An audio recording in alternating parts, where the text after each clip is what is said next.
ओम नमस्ते जी। 44वीं श्रव्य कणिका श्रीमद् वाल्मीकि रामायणम। इस पुस्तक के अनुवादक, संपादक एवं टिप्पणी करता है परमहंस स्वामी जगदीश्वरानंद जी सरस्वती। पुस्तक का प्रकाशन किया है विजय कुमार गोविंदराम हासानंद, नई दिल्ली द्वारा। हम अयोध्या कांड के चतुर्थ सर्ग का आपको स्वाध्याय करा रहे हैं। गत श्रव्य कणिका में 21 श्लोकों तक हमने आपको स्वाध्याय करा दिया, जिसमें श्री रामचंद्र जी दशरथ के द्वारा दोबारा बुलाए जाने पर उनसे मिलते हैं और दशरथ जी उन्हें कुछ बातें समझाते हैं। फिर दशरथ जी से विदा लेकर के श्री राम अपने भवन में आकर के तुरंत अपनी माँ से मिलने के लिए जा रहे हैं। तो 22वां श्लोक है, तत्र ताम प्रवणामेव मातरम क्षौमवासिनीम वाग्यताम देवतागारे ददर्शायाचतीम श्रियम। वहां जाकर उन्होंने देखा कि माता कौशल्या रेशमी साड़ी पहने हुए उपासना गृह में बैठी हुई, मौन व्रत धारण किए हुए प्राणी मात्र के मंगल की कामना कर रही हैं। 23वां श्लोक, प्रागेव चागता तत्र सुमित्रा लक्ष्मणस्तथा सीता चानायिता श्रुत्वा प्रियम रामाभिषेचनम। सुमित्रा और लक्ष्मण वहां पहले ही पहुंच चुके थे। कौशल्या जी ने रामाभिषेक के प्रिय संवाद को सुनकर सीता को भी वहीं बुलवा लिया था। 24वां श्लोक, तथा स नियमामेव सोऽभिगम्याभिवाद्य च उवाच वचनम रामो हर्षयंस्तामिदं तदा। उसी समय श्री राम भी वहां पहुंचे। वे माता को प्रणाम कर और उन्हें प्रसन्न करते हुए कहने लगे। 25वां श्लोक, अम्ब पित्रा नियुक्तोऽस्मि प्रजापालन कर्मणि भविताश्वोऽभिषेकोऽयं यथा मे शासनम पितुः।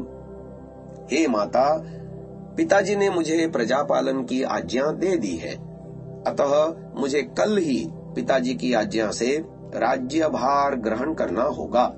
26वां श्लोक, एतत् श्रुत्वा तु कौशल्या चिरकालभिकांक्षितं हर्षबाष्पाकुलं वाक्यम इदं राममभाषत।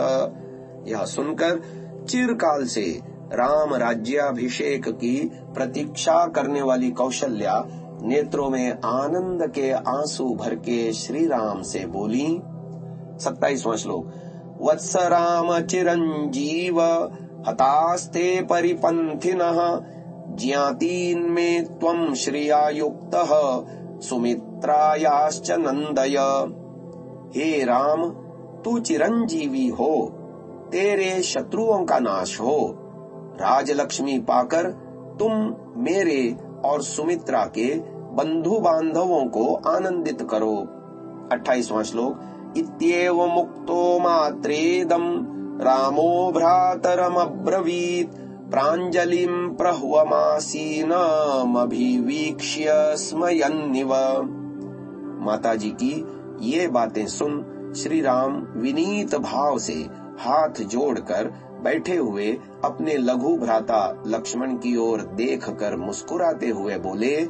29वां श्लोक, लक्ष्मणे मां मया सार्धं प्रसाधि त्वं वसुंधरां द्वितीयं मेऽन्तरात्मानं त्वामियं श्रीरुपस्थिता।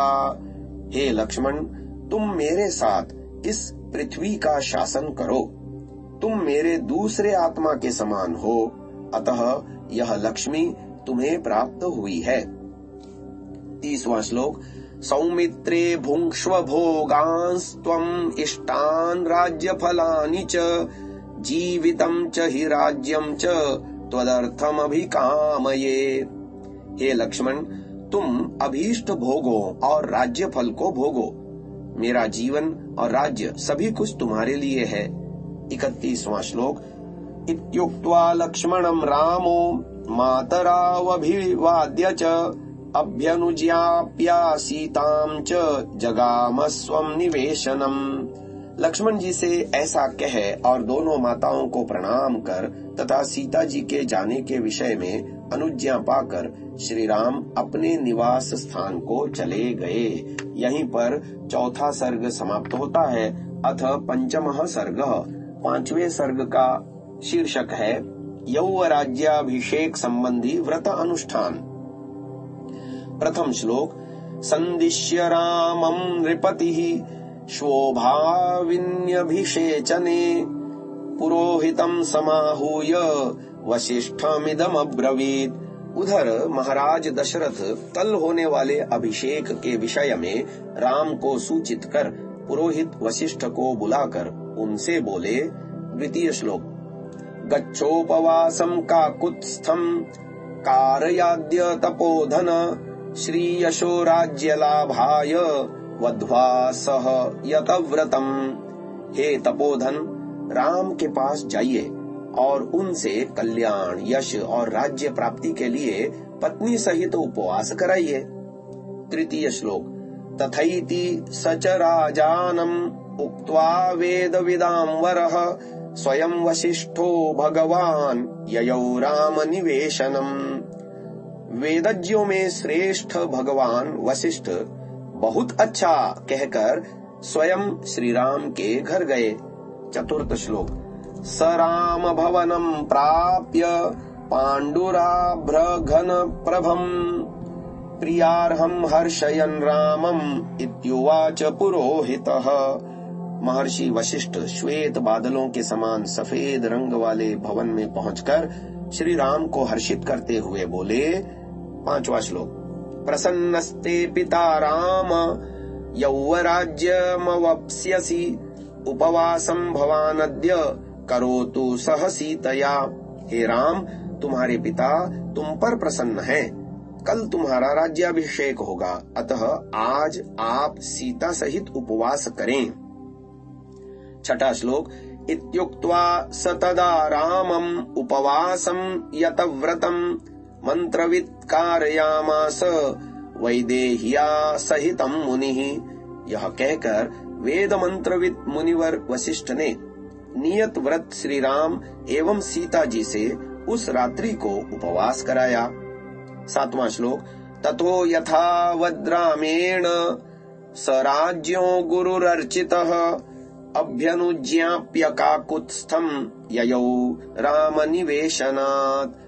तदनंतर राजगुरु वशिष्ठ द्वारा राम द्वारा भली भांति सम्मानित एवं सत्कृत होकर अपने निवास स्थान को चले गए। यानी राजगुरु वशिष्ठ राम के द्वारा भली भांति सम्मानित एवं सत्कृत होकर अपने निवास स्थान को चले गए। आठवां श्लोक। गते पुरोहिते रामः स्नातो नियतमानसः सह पत्न्या विशालाक्ष्या नारायणमुपागमात्। वशिष्ठ जी के चले जाने पर श्री राम एवं विशालाक्षी सीता दोनों स्नान कर और शुद्ध मन से एकाग्र चित्त होकर परमपिता परमात्मा की उपासना में लग गए। नौवां श्लोक। एकयामावशिष्टायां रात्र्यां प्रतिविबुध्य सह पूर्वां संध्यामुपासीनो जजाप यतमानसः। जब एक प्रहर रात्रि शेष रही तब वे उठे और प्रातः कालीन संध्योपासना कर एकाग्र चित्त होकर गायत्री का जप करने लगे। 10वां श्लोक। ततः पौरजनः सर्वः श्रुत्वा रामाभिषेचनम् प्रभातां रजनीं दृष्ट्वा चक्रे शोभयितुं पुरीम्। प्रातः काल होने पर श्री राम के राज्याभिषेक की बात सुनकर पूर्वासी नगर को सजाने लगे। 11वां श्लोक।